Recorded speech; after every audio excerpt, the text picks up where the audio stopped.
জনগণকে যেন তার ভোটাধিকার, গণতন্ত্রের অধিকার, জনগণ যেন ভারতীয় আধিপত্যবাদের বিরুদ্ধে কথা বলতে না পারে, সেজন্য তাদেরকে টেকনিক্যালি ব্যস্ত রাখা হচ্ছে। শেখ হাসিনা যতদিন ক্ষমতা থাকবে এই অপব্যবহার হবে। বিনা মুখের এমপি মন্ত্রী হলে, রং প্রোডাকশনের এমপি মন্ত্রী হলে সবকিছু রং হবে।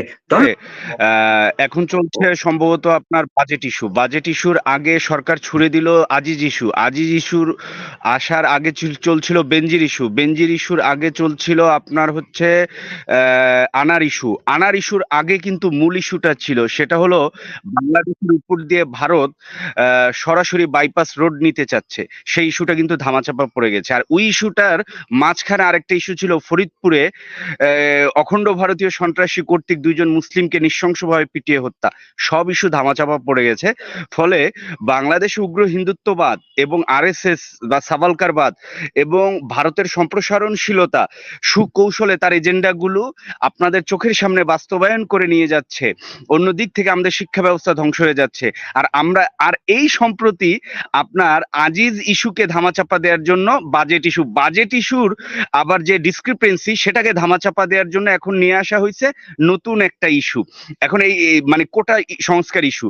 আসলে এই বিষয়গুলো সিস্টেমেটিক ভাবে জনগণকে ব্যস্ত রাখা হচ্ছে।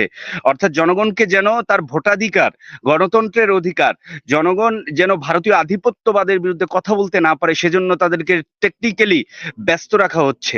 এখন এই জায়গায় মূল ইস্যুটা হচ্ছে, যেটা হওয়া উচিত আমি মনে করি, সেটা হচ্ছে বাংলাদেশের উপর দিয়ে ট্রানজিট যাচ্ছে, সেটার পরিক্রমা কতটুকু হলো।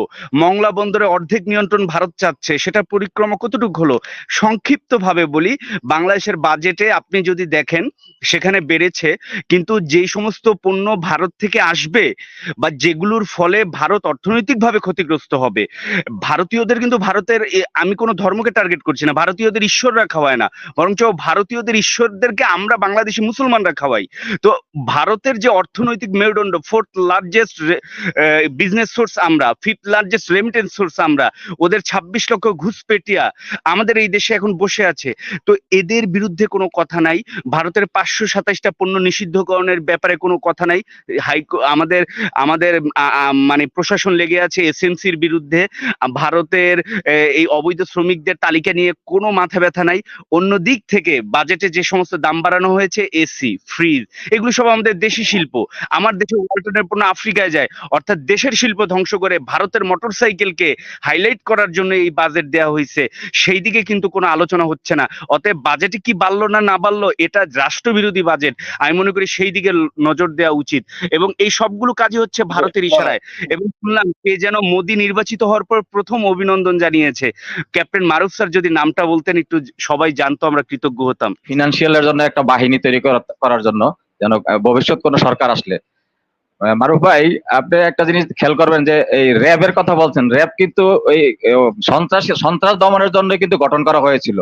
আর তখন যখন সন্ত্রাস দমন করা হচ্ছিল একের পর এক, সেটা বিএনপির অনেক সন্ত্রাসী ছিল যাদেরকে ক্রস ফায়ার দেওয়া হয়েছে। আওয়ামী লীগের তো খুব একটা যায় নাই, কিন্তু তখন কিন্তু আওয়ামী লীগ এই র্যাব গঠনের কারণে এটা বিরোধিতা করেছিল। ওরা বলেছিল ক্ষমতায় আসলে আমি র্যাব বন্ধ করে দেব, কিন্তু সেই র্যাবকে তারা তাদের মানে 5টা গোলাম বানিয়ে ফেলেছেন এই বেনজিরের মাধ্যমে, এই আজিজদের মাধ্যমে সেনাবাহিনীকে শেষ করে ফেলেছেন।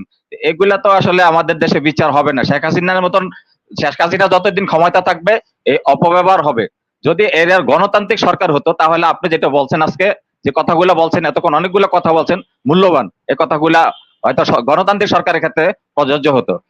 আজিজ আহমেদের যে বেনজিরের পর দেখেন আজিজ আহমেদের রেকর্ড বাড়িয়ে গেছে যে উনি কত দুর্নীতি করছেন। তাহলে এখন বর্তমানের আগের যারা আসিল বা বর্তমানে যারা আছে, তারা বাইরে হইলে তাদের কি পরিমাণ দুর্নীতি বাইরে হবে, এটা তো আমরা এখন বুঝতে পারতেছি না।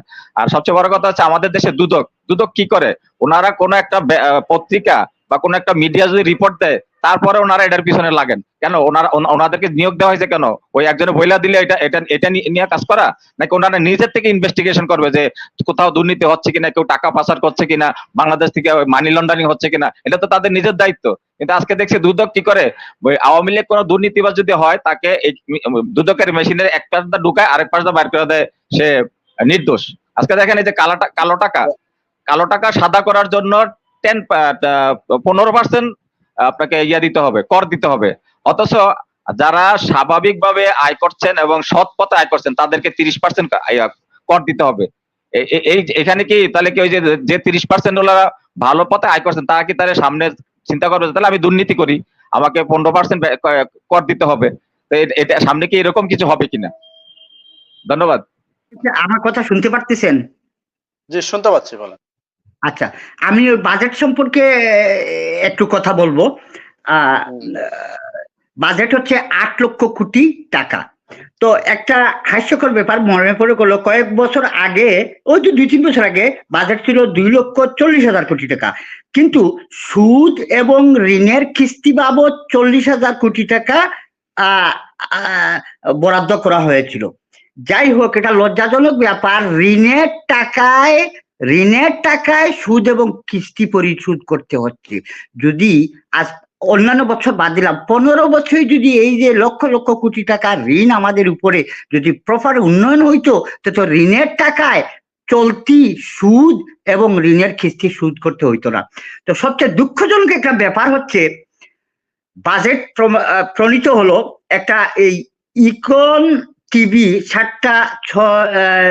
7টার সময় একটা নিউজে দেখলাম যে খেলাপি ঋণ হলো প্রকৃত দেখানো, যে অঙ্ক দেখানো হয়েছে প্রকৃতপক্ষে এটা 6 লক্ষ কোটি টাকা। তো খেলাপি ঋণ, ইচ্ছাকৃত ঋণ হচ্ছে 70%, আর অনিচ্ছাকৃত বিভিন্ন কারণে হচ্ছে 30%। আর 10টি ব্যাংকের মূলধন ঘাটতি প্রায় 39,650 কোটি টাকা। তো একটা ব্যাংক যখন মূলধনে ঘাটতিতে পড়ে, তখন ব্যাংক তার শেয়ার হোল্ডারকে কোনো শেয়ার ডিস্ট্রিবিউট করতে পারে না। দ্যাট মিনস ওই ব্যাংকের শেয়ার যারা ক্রয় করলো, এবারও তারা লাল বাতি পেল। যাই হোক, আরেকটা বাজেটের জিনিস রাখা হলো যে ব্ল্যাক মানি অর্থাৎ অবৈধ মানিতে ট্যাক্স দেওয়া হবে 13%, আর প্রপার আয়ের মানুষ দেবে 20%। এটা তো মানুষকে বৈধ পথ থেকে অবৈধ পথে উপার্জনের একটা উৎসাহ। আচ্ছা, আমি সংক্ষিপ্ত করে দিচ্ছি, আর আমি আর যাচ্ছি না। এইটুকু বলবো যে উন্নয়ন, আমার এই সেনাবাহিনীর ভাই যেটা বললেন যে 0.06%-এ পদ্মা সেতু 11,000 কোটি টাকা, বাট কারণ ওদেরকে হিসাব দিতে হবে বিশ্বব্যাংকে, কিন্তু সেটা সম্পন্ন হলো 48,000 কোটি টাকায়। তারপর মেগা প্রকল্প, মেগা লুট, এটার সাথে সবাই একমত হওয়া উচিত। ভারত 620 কোটি টাকায় চন্দ্রাভিযান করলো, বাট একটু উপরে স্যাটেলাইট, সেটা আমাদের 22 কোটি টাকায় সম্পন্ন করতে হলো। আমি আধা মিনিট শেষ করেছি, 22 কোটি টাকা গেল। তারপর এই যে স্যাটেলাইট 1, সেটা 2032 সাল পর্যন্ত আয়ু শেষ, নির্মাণ এবং রক্ষণাবেক্ষণ, অর্থাৎ 1200 কোটি টাকা লস হবে। কাজেই রূপপুরের প্রকল্পে আসি, যেটা রাশিয়া তৈরি করছে, সেই উৎপাদন ক্ষমতা সম্পন্ন ভারত করছে অনুপাতে 1 টাকায়, আমাদের করা হচ্ছে 6 টাকায়। আসলে কি বলবো, একটা কথাই বলি, রং প্রোডাকশনের অর্থাৎ অবৈধ বিনামূল্যের এমপি মন্ত্রী হলে, রং প্রোডাকশনের এমপি মন্ত্রী হলে সবকিছু রং হবে। যে বেনজির শুদ্ধাচার পুরস্কার পায়, এইরকম শুদ্ধাচার পুরস্কার যদি মারুফ সাহেবকে অফার করা হয়, উনি কি এই মুহূর্তে এটা গ্রহণ করবেন কিনা?